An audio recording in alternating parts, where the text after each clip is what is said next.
your best defense is your ability to handle finances. So your best defense is to really save more money. I think that's the first thing that you need to do. The pandemic should be a trigger for you to save more money. There's so many problems. There's so many volatility that's happening. So many uncertainty. So yan. So if you have not been saving, I think you should really go out and start saving money. Means you need to handle your finances better. You need to look at a way to expand your income capacity. Maybe do more side gigs or side hustles, and generally try to reduce certain amount of spending because yan yung biggest defense mo. I mean, you cannot do anything with the economy. That's not in our control as individuals, unless you're Marvin, no? That you have such an influence on others. No? But tayo, what can we do? We can bitch about it. We can complain. We can do whatever. But tayo, we can manage our own personal economies.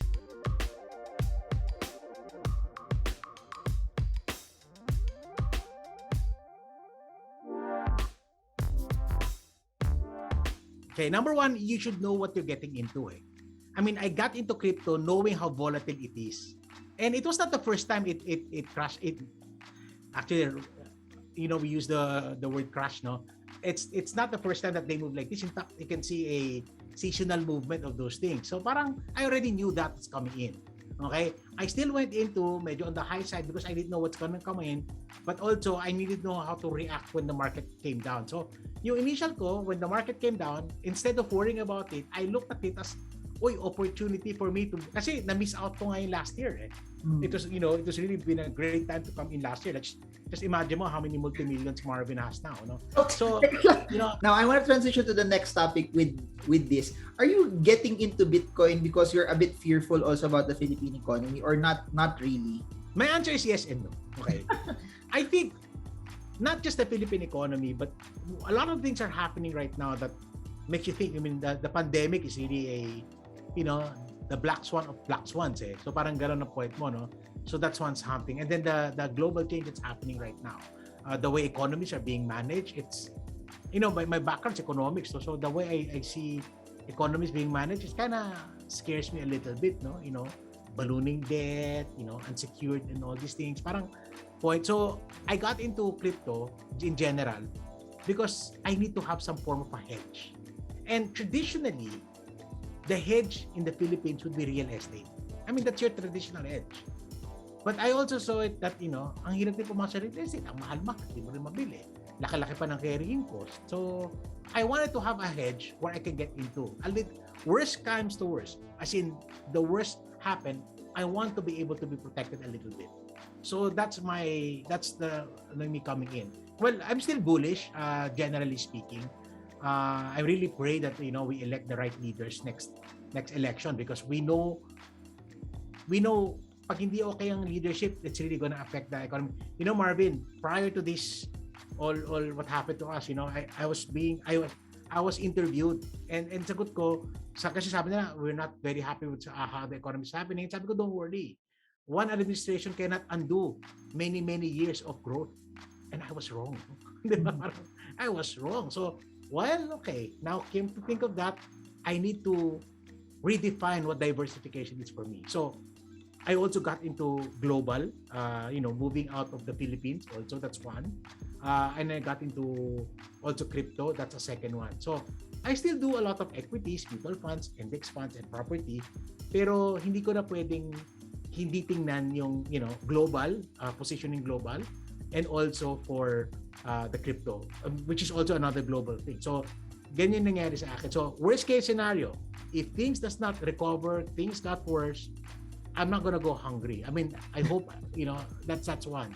And if it does do well, I guess, the other investors will do well also. So, parang, there's nothing for me to lose to do that. Where are we now as an economy? Also, inflation is rising. The dollar is high. You mentioned that is also high. On a positive note, BPO revenue is good. Remittances are also good. So, asan tayo ngayon? Are we worse off than no 1980s? Are we somewhere better than the 1997 Asian financial crisis? Where are we and when will we get better? In 1997, in 2008, we hit negative growth, but we did not stay very long there. Now, we're over a year already into this. and we're not seeing anything, gonna happen. I mean, and I know study says it's gonna take us, I think, as 10 years to bring us to pre-pandemic economy size, no? Let's say that's exaggerated. The fact that you need to have 3, 4, 5 years to go back to where we were before, that's really, ang hirap niyan habulin. So, maiiwanan talaga tayo. So, economy-wise, we are really in a not too good position. I think my biggest issue now is the rise of poverty, how many people are hungry. I think, mabait na ang Pilipino. If this happened in another country, there's going to be a revolution already. What's going on. I mean, amount of people hungry, no food. So, yan yung biggest concern ko, and my heart aches. But having said that also, meron din mga opportunities pa rin naman, because, as we open the economy, as we see a little bit of growth, things are gonna happen. Pero redefine na eh. I mean, the retail space, the tourism space, that's gonna be a different story now. So, meron mga changes na nangyayari that we just have to be cognizant about. And I think even your portfolio needs to learn how to adjust to accommodate certain changes. I mean, siguro before the pandemic, we were very bullish on tourism, di ba? I mean, again, real estate, tourism, and so forth and so on. But the pandemic has changed that story a little bit, not entirely, but a little bit. If someone's watching this and then they're a normal employee or OFW sila nagpapadala, given all of that you mentioned, should they be alarmed at this point? Should they actually save more money already? Should they be more aggressive with what they're doing given everything that's going on? Okay, that's a good question, Marvin. Your best defense is your ability to handle finances. So your best defense is to really save more money. I think that's the first thing that you need to do. The pandemic should be a trigger for you to save more money. There's so many problems, there's so many volatility that's happening, so many uncertainty. So yan. So if you have not been saving, I think you should really go out and start saving money.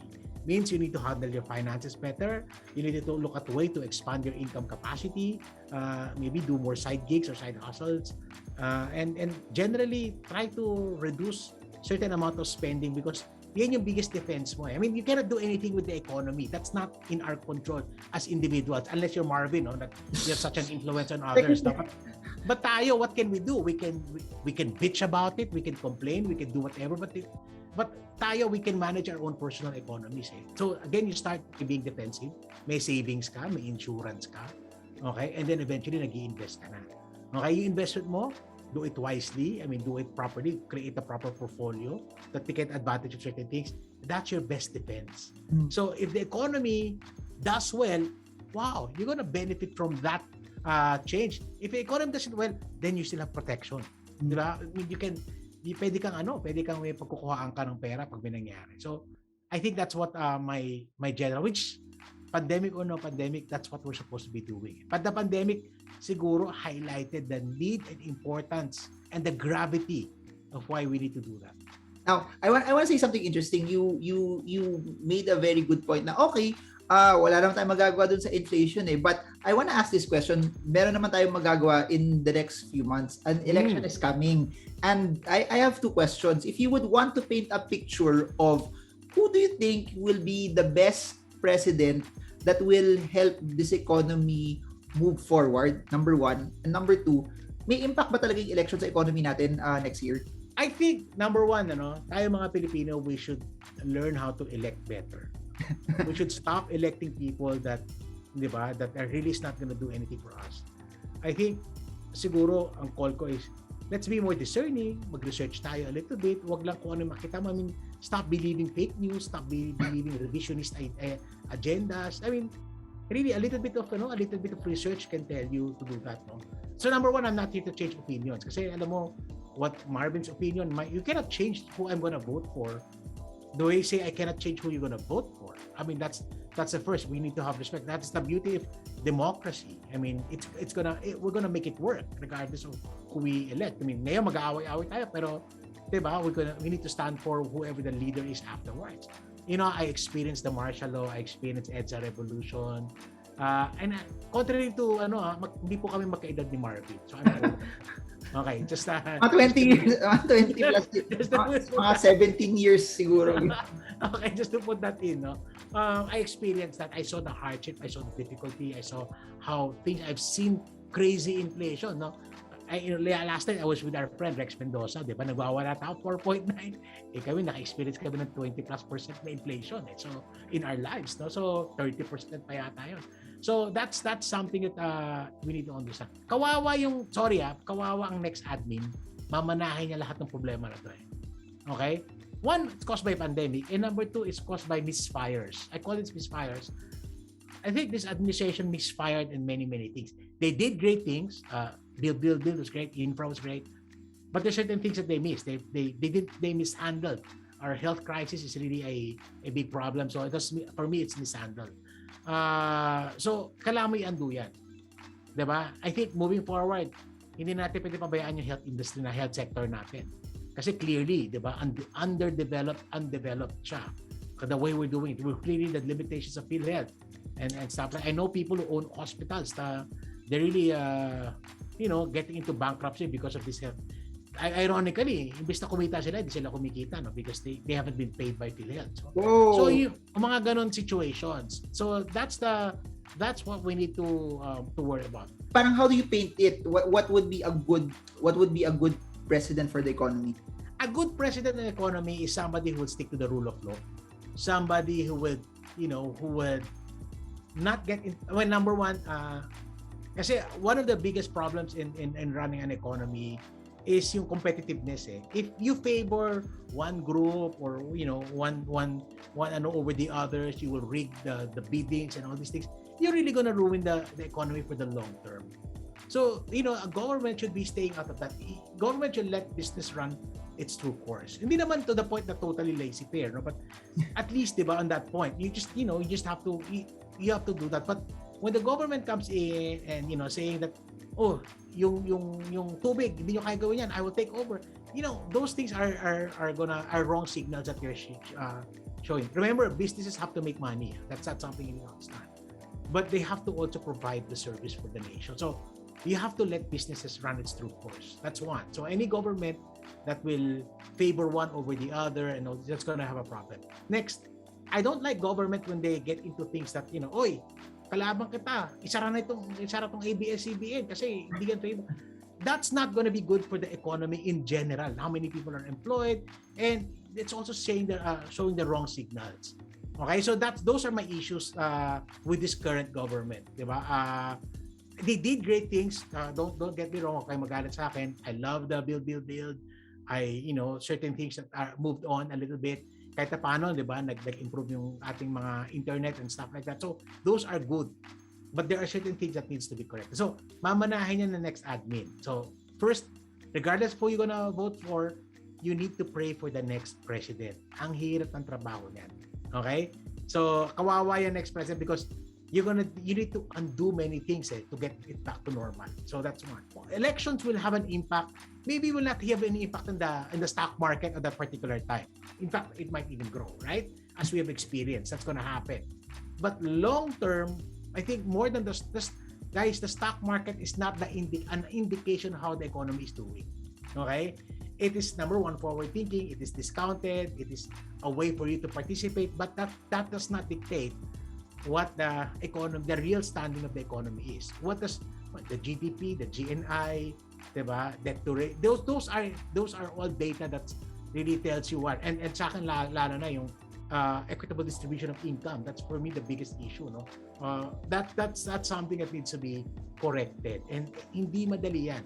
Okay? Hindi lang yan basta laws. It's a cultural thing, and it's in a way it's great leadership also. So we need to elect the right leaders for next administration. Okay? I think this one served its purpose. It jolted certain things. It changed the way we do things. Pero we cannot have the same style in the next admin because, this admin took in the Philippine economy in its best ever form in the last 20 years. The next admin will now take this economy in one of the worst form in the last 20 years naman. So, it's gonna be ang hirap, no? If nanay ko o tatay ko yung tatakbo, I would probably plead to my parent not to run with the problem that's gonna happen. Okay? But That's why we need to be very careful on who we vote for. Before I go to my last topic, may plano ko ba tumakbo for office? Baka naman, comment below guys kung gusto nyo Randell Tiongson sa Kongreso or sa Senado. Never. I never. You know, Marvin, we can still do a lot of great help without the office, without the title. What we're doing, financial education, financial literacy. Like ako, I do a lot of my work through the church. So, there's so many things that we can do to be able to help out. You don't need a title to do that. Well, number one, hindi ka nakakasigurado sa mga assets na binanggit mo, no? I mean, Bitcoin can be a great value today. But by the time something happens to you, what if there's a major crash? So again, you don't want to put all your eggs in that. You don't want to put your parang dependent on that thing. Tsaka the purpose of Bitcoin and everything is for your investments. Insurance is for protection.